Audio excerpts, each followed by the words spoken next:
Mr. Clerk, are we good to go?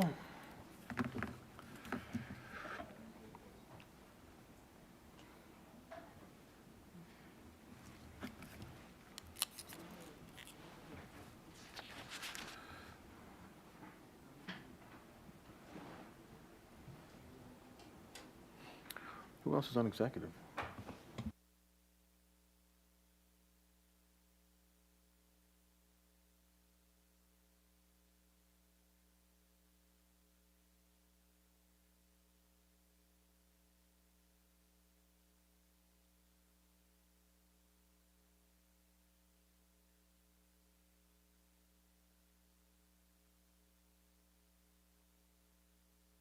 Okay, all right.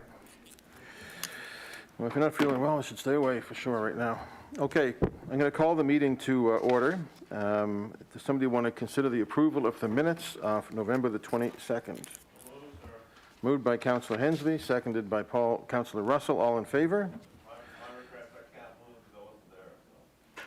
Okay, Councillor Russell moves, seconded by Councillor Hendsbee. All in favor? Opposed? That's carried. Order of business. Are we okay with the order of business? Does somebody want to propose that? Moved by the Deputy Mayor, seconded by Councillor Russell. All in favor? Awesome. Business arising. Calls for declaration. Notices, motions of reconsideration, rescission, deferred business, tabled matters, none. Correspondence, Mr. Clerk? No additional correspondence has been received for this meeting today. Thank you. Petitions, colleagues? Okay, well, this brings us to our presentation. Our folks are already in place. It's awesome to see. Kathryn Hudson is here to speak to us about the 1792 project, an important piece of our history for sure, and we're delighted to welcome Kathryn Hudson, who I've seen on a number of occasions in the last little while, and we welcome you to Executive Committee, and we'll let you introduce your team and take the floor. The floor is yours.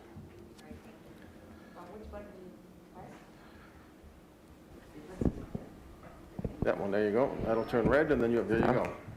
Is it okay to take my mask down? You can take your mask off to speak, sure. Okay, thank you. So good morning, Mayor Savage and municipal councilors and our students and any other folks that are here this morning. My name is Kathryn Hudson. I'm the principal of Auburn Drive High School and the developer and creator of the first Afrocentric cohort in the province of Nova Scotia. I also bring with me some students. Samira Hudson Ash, who's to my right, and Zion Ash to her right. And to my left, I have Anisha Simmons. Sorry, Anisha Simmons. And they will be part of their letter that was written regarding the 15 shifts that left for Sierra Leone. But before I begin, I just want to acknowledge that we are on the unceded ancestral territory of the Mi'kmaq people, and we're in solidarity as well with the reconciliation process. And I also want to recognize our African ancestors who laid that foundation for us. So today I'm here to discuss our project, hashtag 1792, proclamation and commemoration. And first I want to acknowledge that the municipal politicians can make a difference and support this proclamation. And so I thank Dr. Lynn Jones and Ms. Kathryn Winkler and others for their commitment to change.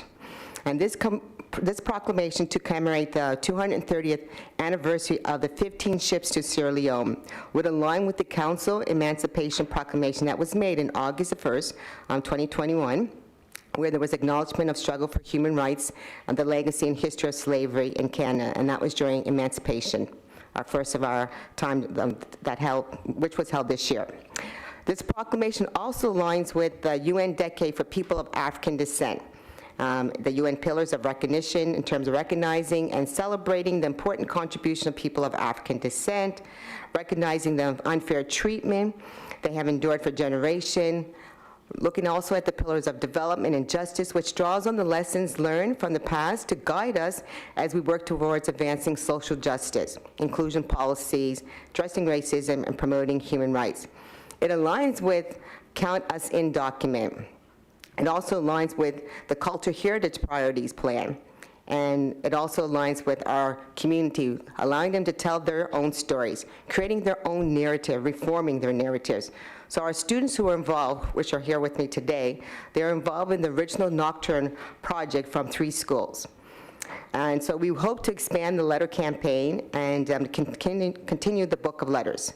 And the proclamation supports this ongoing community work for the 230th year of commemoration. So history is a race, and it does not exist, and it is our duty to educate and provide the information and intersection. Today, the students will read some of their letters to you, to the seafarers, on one of the 15 ships to Sierra Leone. So I now call on Samira Hudson-Ash, and then Anisha Simmons, and then Zion Ash, who are going to read to you part of their letters that they wrote to the seafarers. Samira? To the Black loyalists headed for freedom, I'm writing to you as you aboard the Morning Star. Is there fear running through your veins? Can you feel your heart beat through your chest? Are you hoping for the best but preparing for the worst? I know you are anxious. I cannot imagine traveling that far from your family. I hope your journey to Sierra Leone will be safe. You were promised land, jobs, and way more opportunity when you came to Nova Scotia, but you did not receive what you were guaranteed. The hardship and dedication you have building your own land from nothing is remarkable and breathtaking. As I look back to the dream of freedom, I'm interested in hearing your thoughts about racism. Although I am a young female living in a global pandemic in 2021, I am allowed to go to school every day with different people. Racism is still alive in Nova Scotia. Sometimes I don't understand why people hate. I feel privileged to go to school even though it is a pandemic. There are restrictions and expectations. Getting an education would not be possible without your plight of freedom, for freedom. I would say we have come far because of your austerity. We still have a long way to go, and we are stronger for that. I think about my little cousins and wonder if they will have to endure the same racism that exists because of the color of our skin.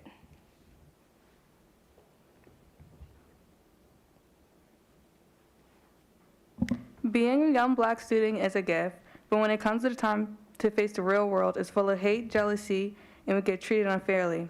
Very much how the British got treated as a loyalist, with all the fake promises and lies. In today's society, racism gets worse and worse by the day. For example, Northwestern now has police stations that isn't benefiting us at all. And another thing is that we can't go into stores with the employees thinking that we're stealing. We can't walk around without being followed and racially profiled.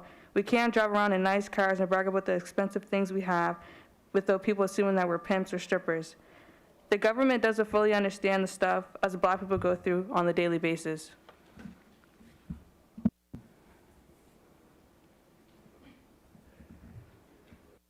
I wrote this letter to you years ahead of your time. Despite all the horrible things you and our people were put through, your sacrifices and hard work have done a lot for us in the future. You built communities, families, and legacies. Even today, your legacy still lives on in communities like Africville, North Preston, East Preston, Cherrybrook, and Uniacke Square. With so many years gone by, many things have changed, although there is something that still remains the same, the distortion of the young Black mind. For you to grow up as a child and to see your people being killed, starving, poor, and being treated less than, it must have been very damaging for your mind. I assume that it greatly altered and affected your outlook on life and concept of equality. You probably wondered, why do people that look like me get treated this way? And what's wrong with us? Although the reasons for this type of thinking were to a greater extent back then than it is today, Black children still struggle to find peace of mind with themselves in today's society. We are taught that our biological features are not up to the world's beauty standards, and we are taught that in certain places it's not appropriate for us to express our rich culture. We as Black children are taught to hate ourselves. This is the reason why I'm writing this letter to you. To go through as much as you went through at such a young age and to fight till the very end, I believe that we can learn a lot from you. We can learn a lot from how Black loyalists like you live your life. In some ways, we can learn how to love ourselves.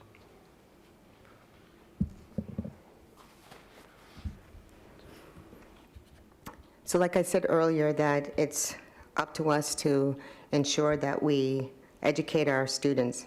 On January 15, 2022, is the 230th anniversary of 15 ships departing the harbor of Halifax in 1792, and the cause and conditions that led to the exodus of 1,196 self-liberated Black Loyalists.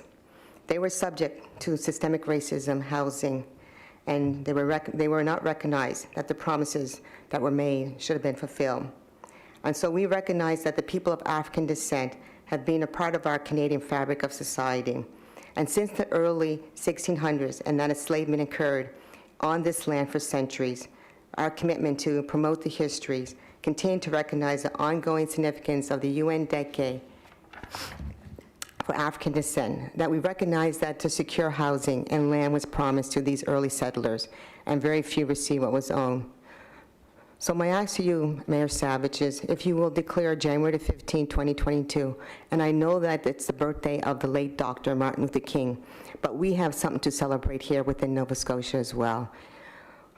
So I'm asking you, Mayor Savage, if you would declare January 15, 22, the day of Black Loyalist Exodus, the 15 ships that left to Sierra Leone, and that we acknowledge the date and the proclamation on January 15, 22. We want to hear a commitment to the monument in consultation with community and ask for a motion to support this. So we thank you for allowing us to present hashtag 1792 Project Proclamation and Commemoration today.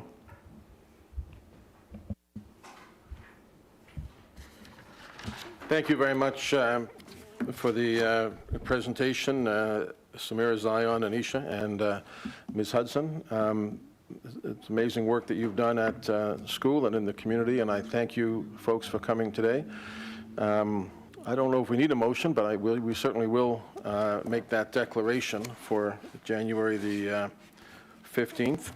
But if somebody wants to formally make the motion, Councillor Deputy Mayor Lovelace, seconded by Councillor Hendsbee, that we will declare January the 15th as the, especially in light of DPAD, that we will commemorate that occasion as the 230th anniversary of the exodus that took place to Sierra Leone. Is there any discussion on that, colleagues? Any questions you might have for Councillor Deputy Mayor? Thank you, Mr. Mayor, and thank you so much for this presentation. I love it when young people come into the council chambers. So thank you so much for bringing your words, bringing your wisdom, and sharing that with us. And I'm grateful to you and your colleagues and your friends and families at in your communities for all that you've done to move this forward. It is, can be a little nerve-wracking to come in front of council chambers, and to read to us, and I'm grateful for that. And I'm thankful also for the knowledge that you've given us.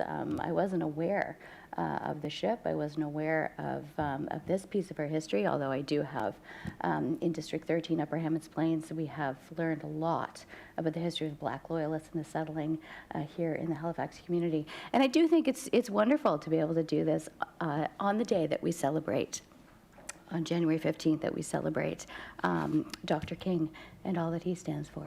So thank you. Thank you, Deputy. Councillor Hendsbee. Thank you much, Mr. Mayor. Do you know if there's any reciprocal discussions in Freetown in regards to, will they be making any proclamation or acknowledging that history of the Exodus coming home and stuff? Is there going to be any cross-cultural opportunities there? I'm not sure, but I know it's something that we can look into. Okay. In regards to a commemoration of some sort, like perhaps a piece of art or something, public art to resemble the Exodus, what side of the harbor do you think it should be on, the Dartmouth side or the Halifax side? I know we have made some claims to the Maritime Museum as well, and so it would be great that it could be on the Halifax side. I just think that's where most of the museums are, but if something in terms of the Black Culture Center as well, we do have that located. There's Birchtown as well, like wherever we can put the information. We're going to be reaching out to the various municipalities to see if they would be interested in making a declaration or supporting something within their regions as well. Continuing the letters which we started this year as well, and then also promoting of the 15 ships. We only mentioned one today, the Morning Star, but there's 14 others as well that it could be projects for schools to do. So there's lots of opportunities, and it's very inspiring to see that, especially if Dartmouth and Halifax, that people are willing to celebrate on that particular day. So any ideas you have, Councillor Hendsbee, we'll be willing to hear from you. Okay, thank you. Good luck with it. Thank you. Thank you. Councillor Morse. Thank you, Mr. Mayor. I just wanted to say thank you for your presentation and for reading the letters to us. I think they showed an amazing understanding of the history and being able to put yourself in the position of the people who were leaving, and I just thought your letters were remarkable, so thank you. Do we have a sense of where the ships left from? I wasn't clear on that part. Do we know where the location they departed from? I think right now, well, we say Freetown, Sierra Leone, but I thought maybe Birchtown area, but or the harbor, but that's something that we can look a little bit more into in terms of exactly where did the 15 ships leave. So we're not sure if it was from Halifax yet. Is that it? My understanding, I thought they were, but I'm not sure if they went anywhere else, but that's my understanding was from harbor, the Halifax harbor. Great. Thanks again. Thank you. You're welcome. Thank you, Councillor. I know a number of years ago there was a delegation that I think Wayne Adams was actually involved in that came to Halifax from Freetown to talk about you know, the relationship between the two cities and how important that was. And it's probably worth us, you know, considering whether we should have a more formalized relationship. What I will do is I will send a letter to the mayor of Freetown, just indicating to them what we plan to do in terms of the commemoration of this and seeing if they plan to do anything else. And perhaps I can copy you on that, Ms. Hudson. Is the province doing a similar type of thing, do you know? I'm not sure, but I know that because of the Count Us In document and the UN work, and especially with DPAD, that was something that will go to them as well. Right. So the city also formally adopted the Decade for People of African Descent as part of the work that we've been doing in terms of anti-black racism and work like the African Nova Scotian Road to Prosperity work. This entirely makes sense. So I want to thank you all for coming. I hope you have a happy and joyous Christmas season. Is there any last words you'd like to leave with us? And we will make sure the council see that proclamation has been passed as well. I just want to say thank you for allowing us to present today and for giving voice to students, and then also for uplifting them, but also pushing forward in terms of making sure that we correct some of those information that's been left out of our history book, which is very critical to our children today, that all children need to know their histories and that they have stories to tell. So thank you, Mayor and councillors, and we wish you the best as well for the Christmas holidays. Thank you all, folks. So we have a motion on the floor. Ready for the question? All those in favor? Aye. Opposed? So that carries. So that means that we will proclaim that January the 15th, 2022 is the 230th anniversary of this momentous occasion in our history. We thank you very much. Folks, maybe a little round of applause for the folks who came. That's awesome. Thank you, Ms. Hudson.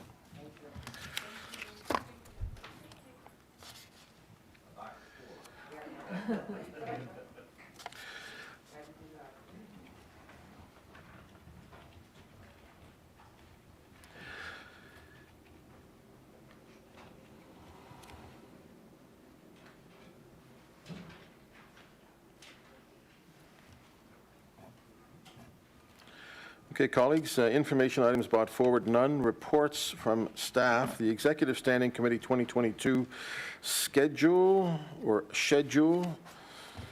depending on how you say it. Deputy Mayor?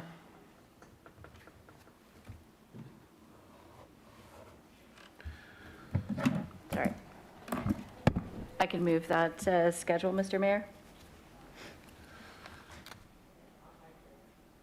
Is there a seconder? And I'll second it. Circulated for executive committee.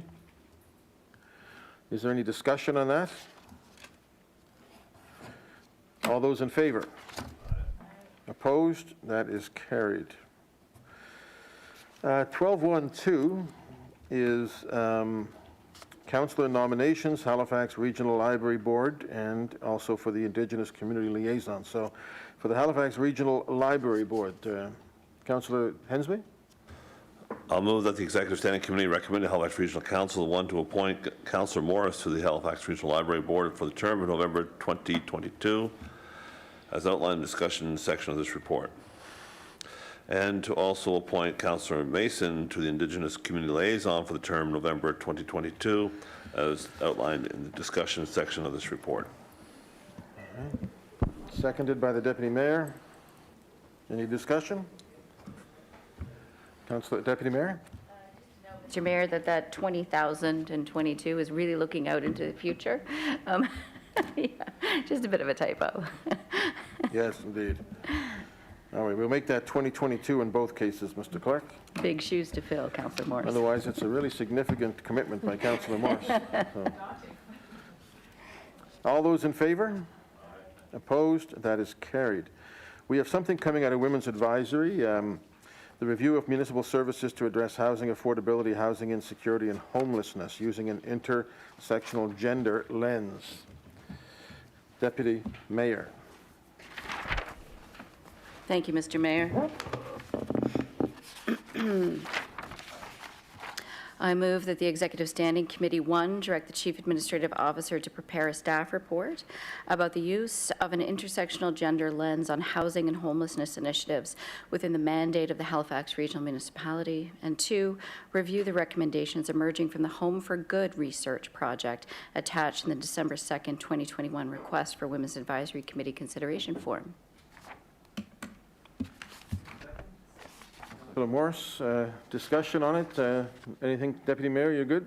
Well, I do have a question. I think this is wonderful research, and I think it's great that we're looking at this and bringing it into the fold of the work that we do. And I'm just wondering, in looking at our mandate and housing and how limited it is within a jurisdiction, what can the expected outcome be?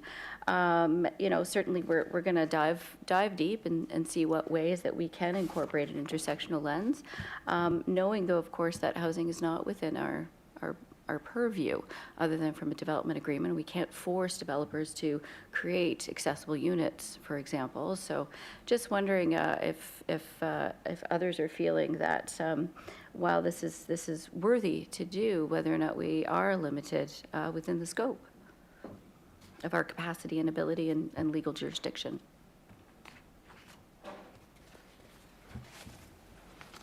No, I think that's probably something I would throw to Denise Schofield, who's here as the acting CAO. Obviously, this would come out in the report, but any thoughts, Denise? Absolutely, Mr. Mayor. Thank you very much. Yes, Deputy Mayor, that is the kind of thing that staff would bring forward in the report to outline where the municipality could have some influence and where we're restricted. Mm-hmm. So then is it fair to say expectation will be that there could be potential requests moving forward to the provincial government, either with changes to the charter or with ways that we could ensure accessible units, for example, or changes to some of the work that we're doing? Is that a fair expectation? I think it's probably fair that there's something. I mean, obviously with the inclusionary zoning that was just passed, or to be passed, I think this is an opportunity for staff to really dig into some of that and determine where we could have some influence. Excellent. And if there are areas that we need to expand, then we could look for a potential request to the province. Perfect. Thank you so much. Thank you. Councillor Russell. Thank you very much. This is going to be fairly brief. We currently have 2 other reports in the queue, lived experience advisory committee on homelessness and a housing needs assessment and an affordable housing strategy. And I'm just wondering if this would be folded into one larger report, or would it be an additional report that would be expected to come back.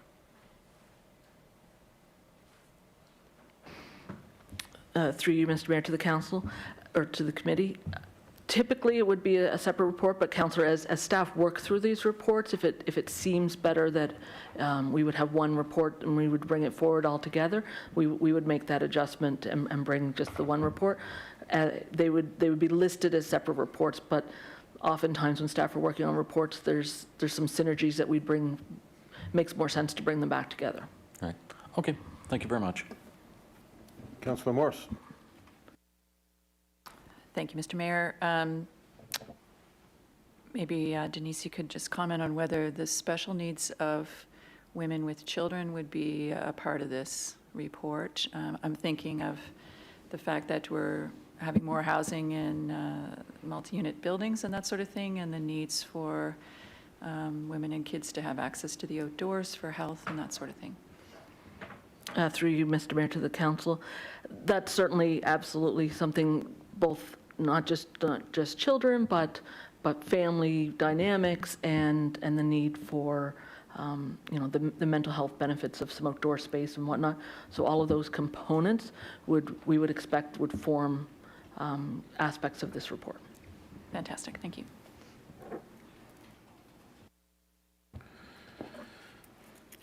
Anybody else? Ready for the question? All those in favor? Opposed? Carried. Thank you. 12.2.2 is reviewing and learning from the steps taken to protect Muslim Canadians by other Canadian municipalities and levels of government. This comes out of a presentation that we had here at this committee not that long ago. Council, what is your wish, or committee?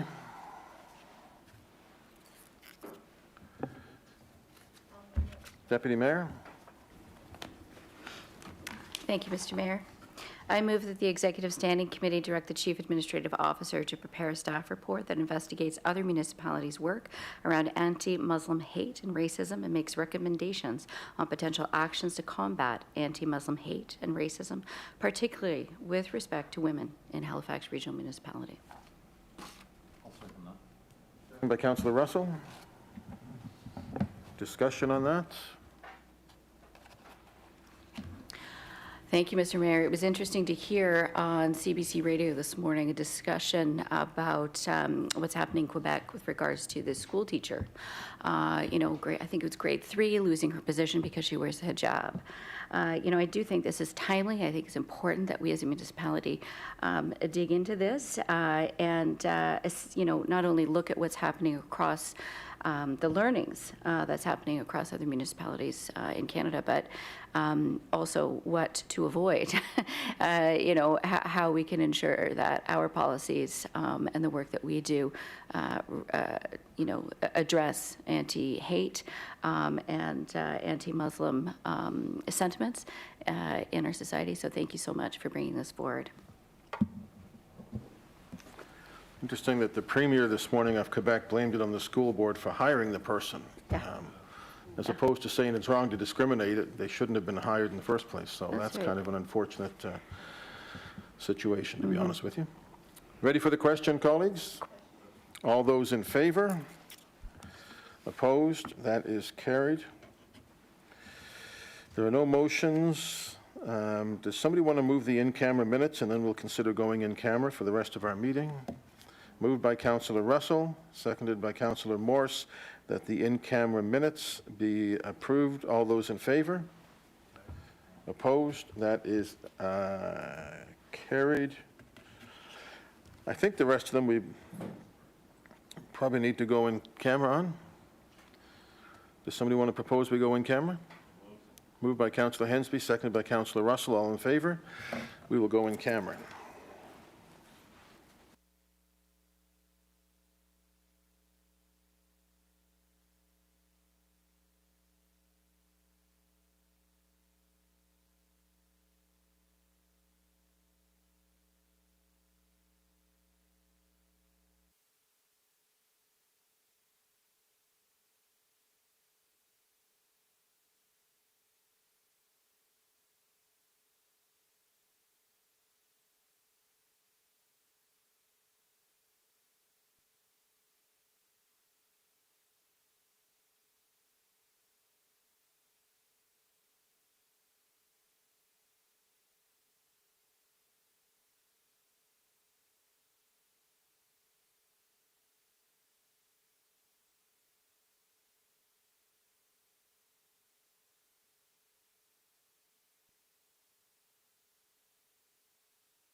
Okay, mask up.